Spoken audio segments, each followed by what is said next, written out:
Gloire à Dieu.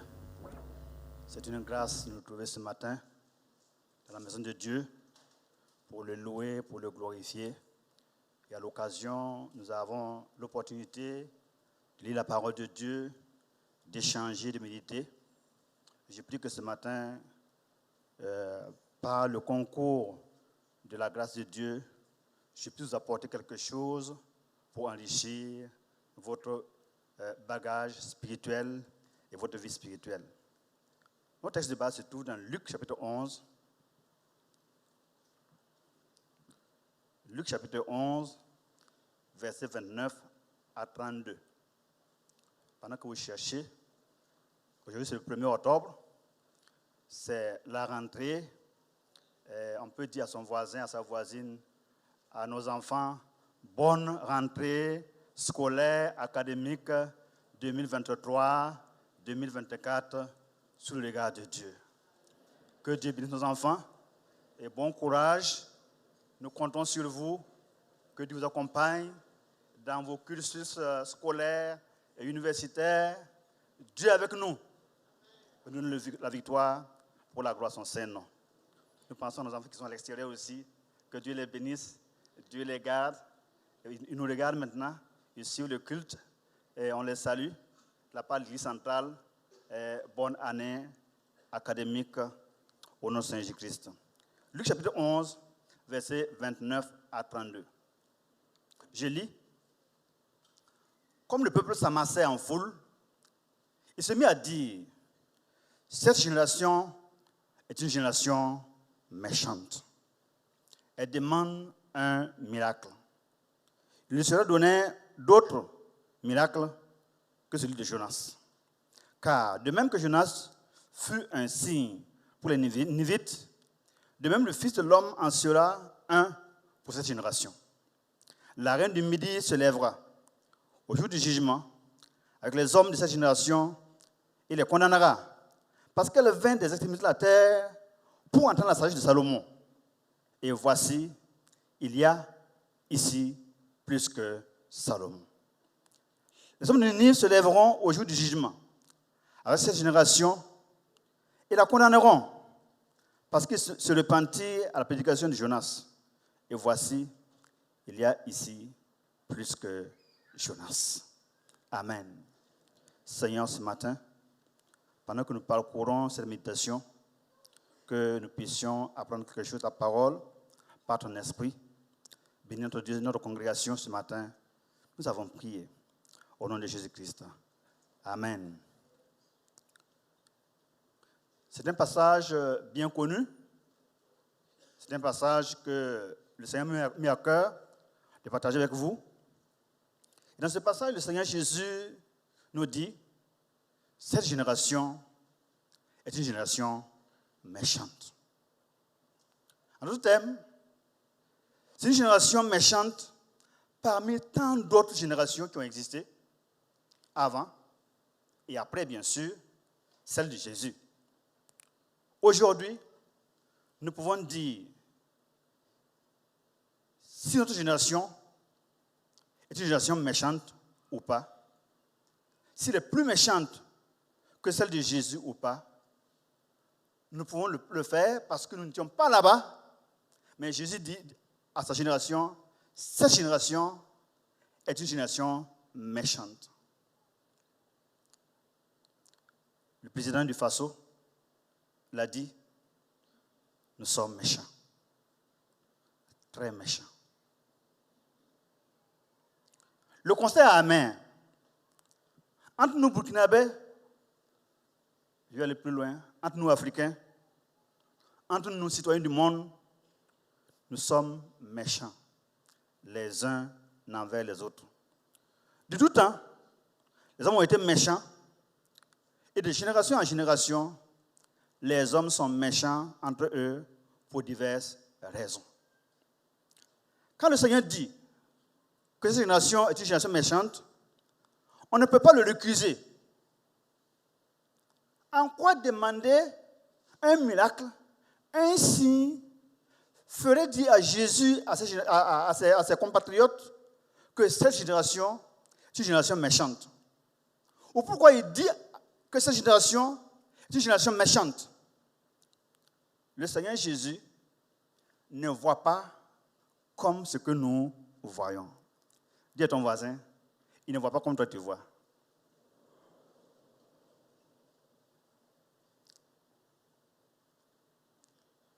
Il voit, il perçoit, il sait. Il sonde les cœurs et les reins. Il voit le monde et perçoit le monde autrement que nous le voyons. Jésus connaît notre monde.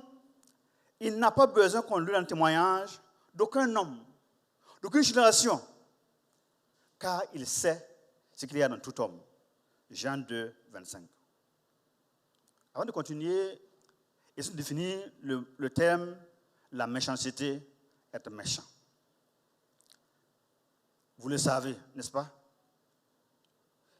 La méchanceté se définit comme une intention malveillante de faire le mal à autrui, de poser des actes, des paroles malveillantes, faits à dessein pour nuire à autrui. La méchanceté des hommes est indescriptible. Je ne pourrais pas décrire cela ici. Mais chacun de nous, par rapport à cette définition, peut savoir s'il a été méchant, si elle a été méchante, si quelqu'un a été méchant envers lui, envers elle. Chacun peut le savoir. Elle peut prendre plusieurs facettes. Elle s'appelle aussi cruauté. Elle s'appelle aussi horreur. Elle s'appelle aussi meurtre. Elle s'appelle aussi cynisme. Elle s'appelle aussi putozale. Putozale. Et ça, on en voit tous les jours.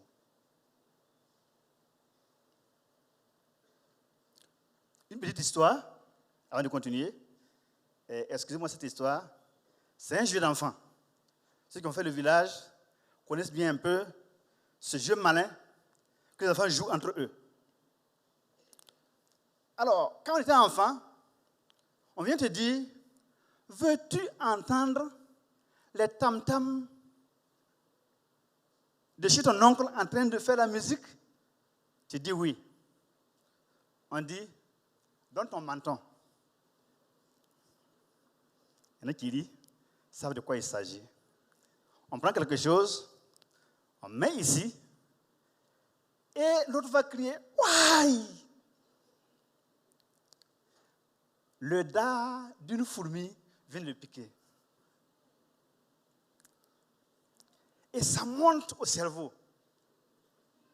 Qui ça rappelle? Bon, c'est ça. On se fait du mal. Mais ici, là, c'est passager. Oui, mais peut-être qu'on n'oublie pas. Vite, tu sens une piqûre vive qui monte à la cervelle. Une fourmi vient te piquer. Et tu n'oublieras jamais cette fourmi. De toute façon, qu'on ne me reprenne plus. Jamais. C'est la leçon de la vie que les enfants apprennent. Dans ce monde, Dieu lui-même a vu, après le meurtre de Caïn et les crimes de Lémec, que la méchanceté des hommes était grande sur la terre. Genèse 6, 5, 11 et 12.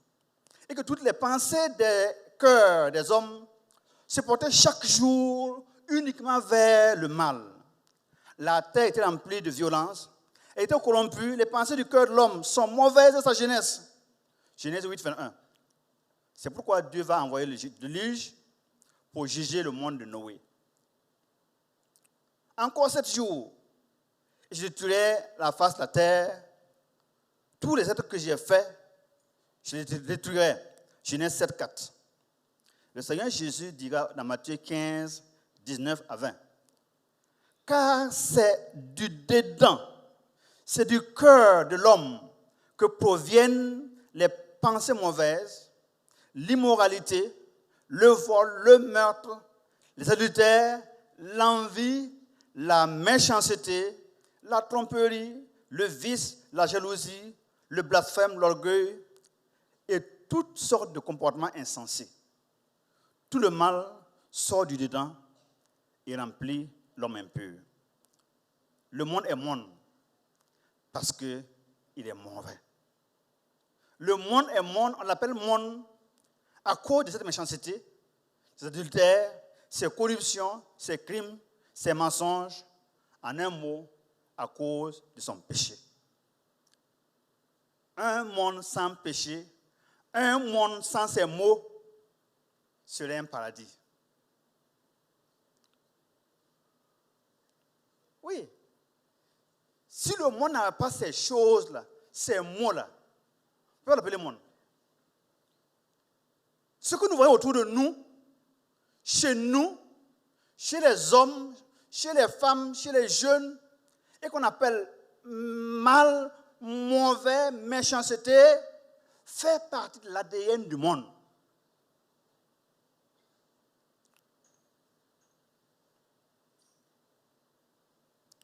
Le monde est monde à cause de sa méchanceté, ses adultères, ses corruptions et crimes, ses mensonges, ses péchés. Sinon, on serait dans un paradis ou un jardin d'Éden bis. Le monde est monde parce que le diable a été précipité dans ce monde après la chute. C'est le monde de l'iniquité.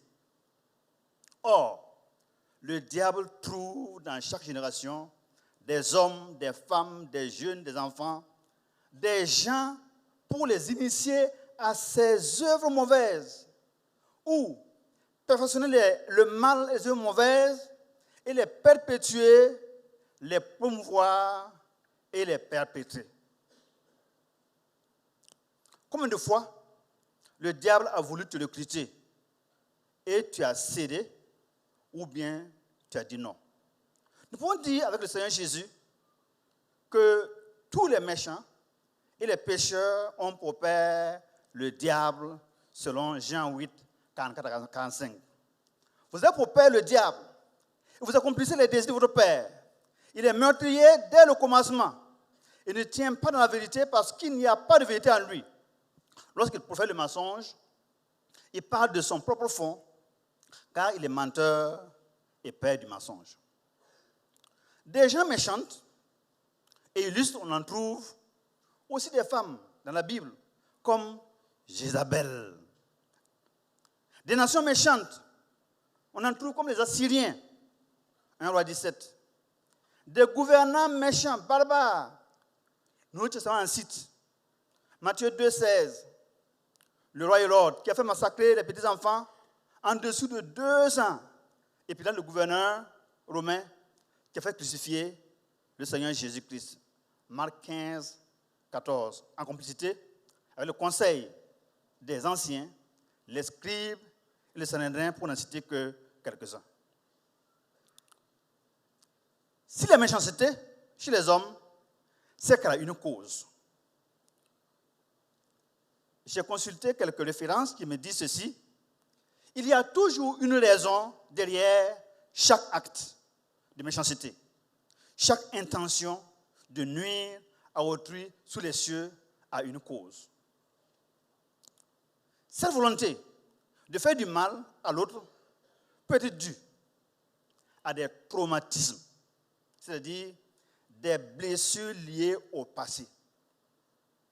Peut être liée à une volonté de revanche, à la rancune, à la jalousie, ou au fait de vouloir montrer qu'on a l'ascendance sur l'autre. Toi et moi, on n'est pas pareil. Tu vas voir. Je vais te faire voir. Il y a même la haine. Et dès que hier soir, je causais à quelqu'un qui m'a raconté une histoire. Il a aidé quelqu'un et aujourd'hui, il lui en veut à mort. C'est ça le monde. Le monde de ceux qui ne connaissent pas Dieu, c'est une logique normale. Leur logique est normale. Faire du mal à autrui est normal. En vouloir à l'autre est normal. Ça fait partie de l'ADN de l'homme. Il y a aussi ceux qui participent à l'occultisme, à l'idolâtrie, aux sectes, à des religions diverses dans ce monde. Il y a aussi, parfois, l'inimitié qui naît entre deux personnes, deux frères. Oui, je dis bien deux frères. Oui. Parfois, dans les services entre chrétiens, des chrétiens se font du mal. Entre chrétiens.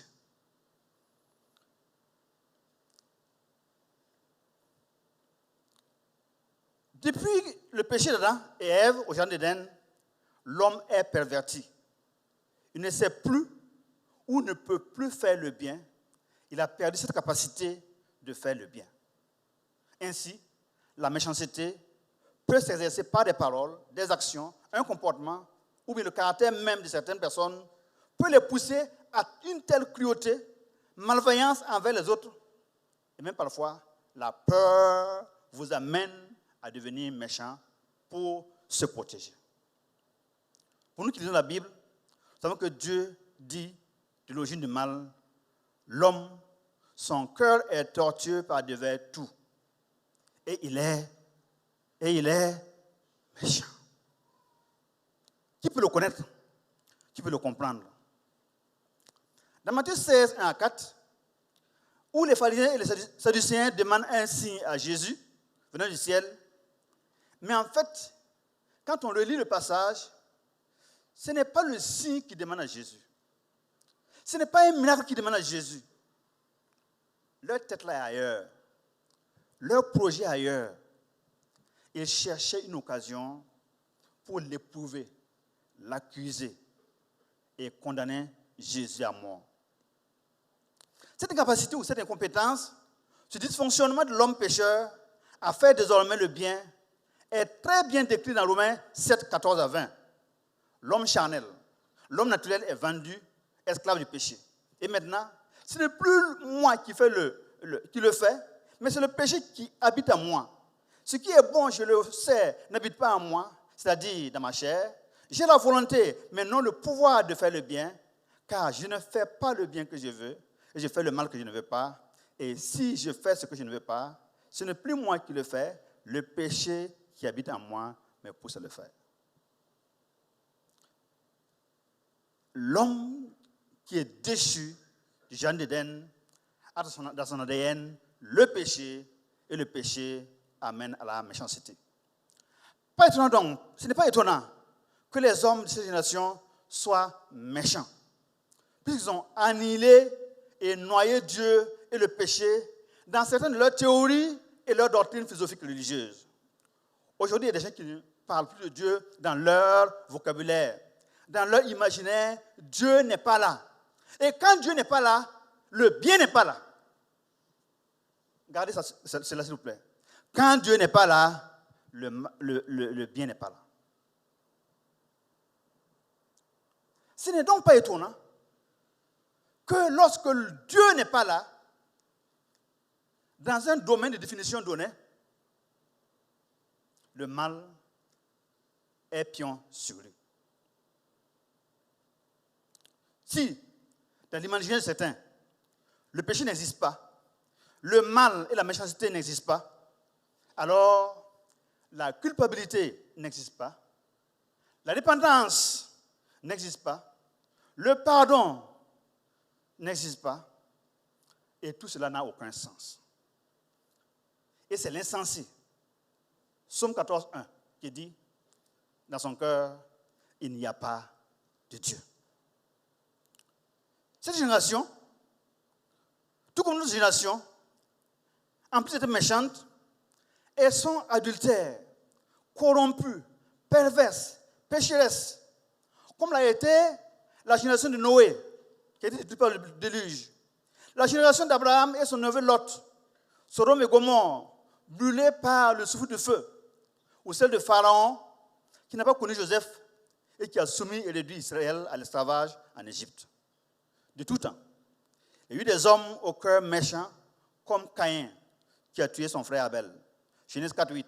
Lémec, le premier polygame, il tua un homme pour sa blessure et un jeune homme pour sa maîtrissure. Genèse 4:23.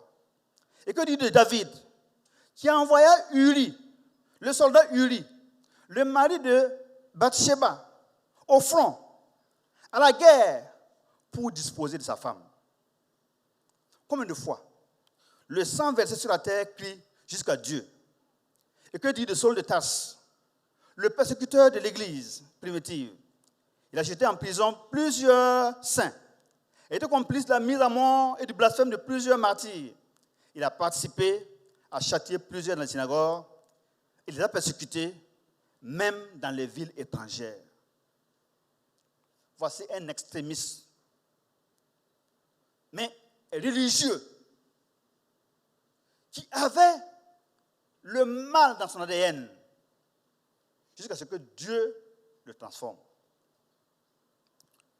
Quand les archives coloniales déclassifiées se mettent à parler des horreurs et de la cruauté de l'esclavage, de la colonisation, des Amérindiens, des Noirs dans les plantations, des horreurs des guerres mondiales, quand les historiens contemporains décrivent les souffrances dans les cales des bateaux, la cruauté que d'autres hommes font subir à leurs semblables, quand vous suivez les discours des dirigeants de ce monde à la tribune des Nations Unies, chaque année, qui relèvent ou qui révèlent l'indifférence ou le silence des uns face aux problèmes des autres, ou les besoins des autres, nous avons besoin d'écrire un livre pour dire que notre génération est une génération méchante.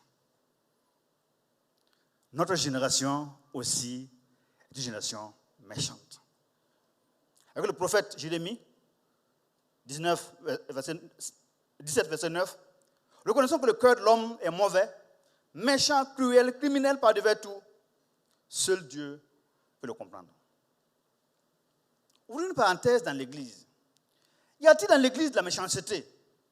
Des œuvres faites pour faire mal à autrui, au lieu de promouvoir l'amour fraternel, comme il est dit ici. Je m'en voudrais de croire si ça existe ou si ça n'existait pas. Mais je me dis que vous tous ici réunis, nous tous ici réunis, qui cherchons à aller au ciel, qui va faire du mal à son prochain? Et pourtant, il y en a. Y a-t-il dans la famille, entre chrétiens, telle œuvre mauvaise? L'apôtre Paul donne dans 2 Timothée 4,14, version d'Arby, le cas d'Alexandre le Forgeron, qui lui a fait beaucoup de mal. Une autre version dit beaucoup de maux, M-A-U-X. Une autre version dit Alexandre a montré envers Paul beaucoup de méchanceté. Dans la Bible. On raconte l'histoire d'un pasteur qui, lors d'une rencontre pastorale, en voulant dénoncer ce que son pasteur lui faisait endurer, priait ainsi.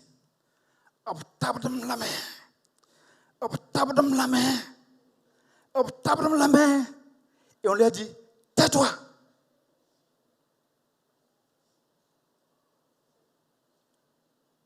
Aujourd'hui, on entend qu'il y a des hommes qui battent leurs femmes, des chrétiens qui battent leurs femmes, des chrétiennes qui battent leurs maris. Dans ce cas-là, qui n'est pas chrétien? Pour la question de ton voisin, dans ces deux cas-là, qui n'est pas chrétien là?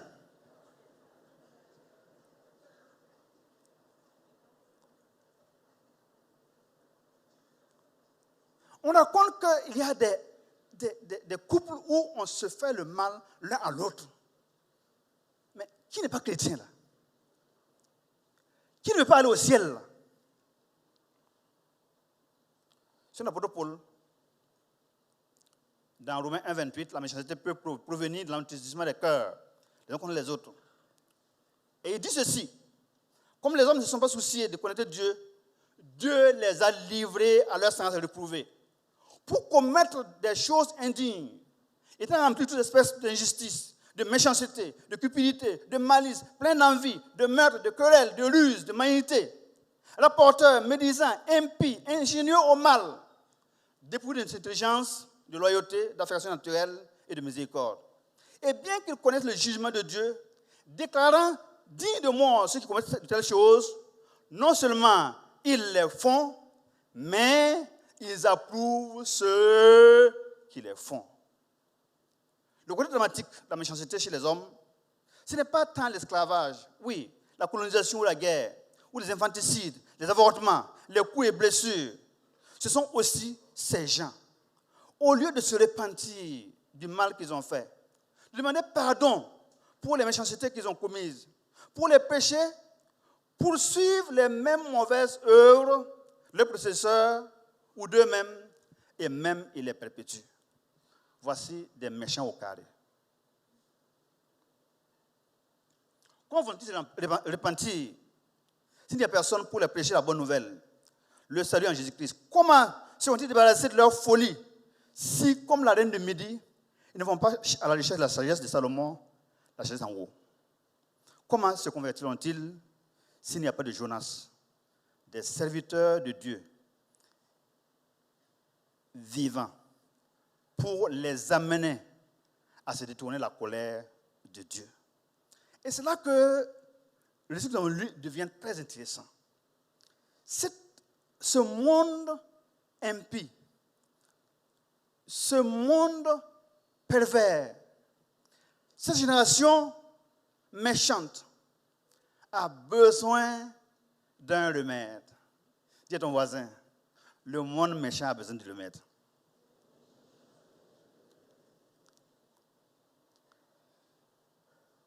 Contre l'impiété de notre monde, contre la méchanceté ambiante de notre génération, contre la condition morale et spirituelle de notre temps, que de nous faire?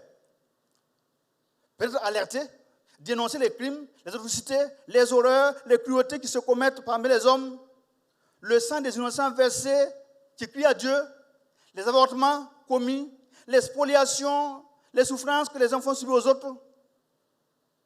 Je dirais, pour rien. Dis à ton voisin, pour rien. Je vais vous expliquer pourquoi. Pour rien. On va aller vers Salomon. La reine du Midi est allée vers Salomon. Pour chercher quoi? La sagesse. Salomon avait, après avoir tout vécu, on se rappelle que Salomon avait demandé une seule chose à Dieu: la sagesse pour bien gouverner son peuple. Allons donc avec la reine du Midi à Jérusalem. Écoutez la sagesse qui découle de l'auteur de l'Ecclésiaste, Salomon, roi d'Israël. Après avoir vu tant de maux et de mal et de méchanceté qui se commettent sous le soleil, il dit: vanité des vanités, tout est vanité. Amen. La méchanceté est une vanité. Dis à ton voisin, la méchanceté est une vanité. La méchanceté est une vanité. Même si c'est pour prendre une revanche, c'est pour un temps. Et tout devient vanité. Tout arrive également à tous. C'est bien qu'il y ait pour tous un même sort. Le cœur des fils de l'homme est plein de méchanceté et la folie est dans leur cœur pendant toute leur vie. Après quoi? Ils vont chez les morts. Car qui est accepté? Les méchants vont mourir. Les justes vont mourir. Personne n'est accepté. Vanité, vanité, tout est vanité. Ecclésiaste 9, 18. La sagesse vaut mieux que les instruments de guerre. Mais un seul pécheur détruit beaucoup de biens. Et chapitre 10, verset 2, il termine. Le cœur du sage est à sa droite. Et le cœur de l'insensé est à sa gauche. C'est ça? Professeur, le cœur est où? À gauche. Bon, voilà, je lis le passage. Le cœur du sage est à sa droite. Et le cœur de l'insensé est à sa gauche. Et c'est quoi normal? Parce que c'est quoi normal? Et quand l'insensé marche dans un chemin, le sens lui manque. Et il dit de chacun et des autres, voici un fou. Et c'est lui qui est sage. Enfin, Salomon va dire ceci. Écoute la fin du discours. Crains Dieu. Répétez. Crains Dieu. Observe ce commandement. C'est là que doit faire tout homme. Car Dieu amènera toute œuvre en jugement au sujet de tout ce qui est caché, soit bien, soit mal. Quand la reine du Midi vit la sagesse de Salomon et son architecture, ses travaux, son style de vie, l'organisation de sa cour et son royaume, elle était hors d'elle-même. Et la Bible nous dit dans cette version, elle est tombée KO. Elle est tombée KO. 1 Roi 10:6. Voici des gens qui savent aller chercher la sagesse. Et Jésus veut dire aux pharisiens, aux sadducéens, vous voulez ainsi aller chercher la sagesse. La sagesse d'en haut.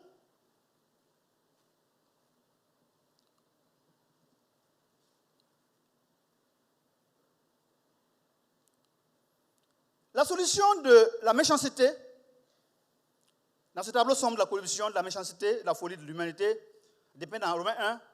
L'apôtre Paul va dire, je n'ai point honte de l'évangile. C'est une puissance de Dieu pour les salut quiconque croit, aux Juifs premièrement, puis aux Grecs, parce qu'en lui est révélée la justice de Dieu par la foi et pour la foi. Dans 1 Corinthiens 1:18, il ajoute, Dieu m'a envoyé annoncer l'évangile, car la prédication de la croix est une folie pour ceux qui périssent, mais pour nous qui sommes sauvés, elle est la puissance de Dieu. Oui, il a plu à Dieu de sauver les croyants par la folie de la prédication de l'évangile. Dans le passage de Luc 11, 29 à 32, l'antidote pour cette génération méchante, c'est la sagesse, d'une part, qui vient d'en haut, et deuxièmement, la repentance et la foi en Jésus. Jonas est allé à Ninive, il a prêché, et de sa prédication, les Ninivites se sont repentis. Ils ont jeûné, et Dieu leur a fait grâce. Les Ninivites étaient une génération mauvaise, une génération méchante, et Dieu voulait les détruire. Mais lorsque la parole de Dieu est prêchée aux méchants, lorsque Dieu parle aux méchants de se repentir, et il se repent, alors Dieu le sauve. Vous lisez l'Ancien Testament et le Nouveau Testament. En chaque génération méchante, Jérémie 25:4, Dieu a envoyé ses serviteurs, les prophètes. Il les a envoyés dès le matin et ils n'ont pas prêté l'oreille pour les écouter. Luc 11:49 nous dit que Dieu, dans sa sagesse, a dit, je leur enverrai des prophètes et des apôtres, ils tueront les uns et persécuteront les autres. Toujours, comme il envoya Jonas à Ninive pour avertir les Ninivites du jugement imminent qui venait sur eux, et les appeler à revenir de leur mauvaise voie, à se repentir et à échapper à la colère de Dieu. De même, Jésus est un signe, un prophète plus grand que Jonas, venu prêcher la repentance, le renoncement aux œuvres mortes à tous les habitants de la terre. Et là, nous avons un qui est plus grand que Jonas. Nous avons un qui est plus grand que Salomon. Nous avons un qui est plus grand que la reine du Midi. Je voulais dire ce matin, nous tous, nous savons d'où nous venons. Tu étais un Jonas que Dieu a pris dans le ventre du poisson pour te ramener à la vie éternelle. Il te laisse une seule chose, annoncer l'évangile. Tu étais comme cette reine du Midi, en quête d'une sagesse que tu n'as trouvée nulle part ailleurs. Et quand tu t'es approché du roi des rois, plus grand que Salomon, tu as vu qu'en Jésus-Christ est le dépôt de la sagesse divine. Ce matin, nous voulons demander que Dieu nous aide, chacun de nous. Chaque génération est une génération méchante. Mais Dieu voulait trouver dans chaque génération des hommes, des femmes qui vont se lever pour prêcher à cette génération, pour montrer la voie à cette génération, afin qu'elle se répande de ses mauvaises œuvres. Le léopard peut-il changer ses tâches? Quand tu pileras le subtil dans un mortier, ou le méchant au milieu des grains avec le pilon, sa subtilité, sa méchanceté ne se séparerait pas de lui. Même si on pilait un stupide dans un mortier, il ne serait pas débarrassé de sa folie. Mais quand Jésus vient, quand le Seigneur Jésus vient, avec sa parole puissante, avec sa parole de sagesse, aucun ne peut lui résister. Cette génération dont Jésus parle ne ferait pas mieux à moins qu'elle ne se répande. Cependant, ils font tout le contraire. Ils demandent des miracles. Ils demandent un signe pour croire en Jésus. Mais en fait, c'est pour le prendre au piège et le tuer comme les générations précédentes ont tué les autres prophètes. Pour terminer, je dirais ceci. Jésus ne leur donne pas un signe, mais il va leur donner 4 signes à la fois. D'abord, quand vous lisez auparavant, il a guéri un démoniaque muet, en sorte qu'il parle. Premier signe. Ensuite, il a donné le signe de la reine de midi. Troisième signe, le signe de Jonas. Il a dit, comme Jonas a passé 3 jours et 3 nuits dans le ventre d'un poisson, de même le Fils de l'homme va passer 3 jours et 3 nuits dans le sein de la terre. Et le 3e jour, il ressuscitera. Amen. Voici 4 signes qu'il donne. Mais en fait, il y a un 5e signe qui est là. Oui, ce n'est pas un signe. Jésus est le signe. Dis à ton voisin, Jésus est le signe. Pas un signe, mais le signe. Ce matin, si tu n'as pas encore reçu Jésus, tu ne connais pas ce Jésus-là. Tu connais des prophètes. Tu cherches la sagesse, mon ami. Sois humble. Sois sage. Prends tes 2 pieds. Viens à Jésus, comme la reine de midi, et reçois la sagesse. Reçois la vie. Reçois la vie éternelle. Nous baissons nos têtes et nous prions. Que Dieu vous bénisse.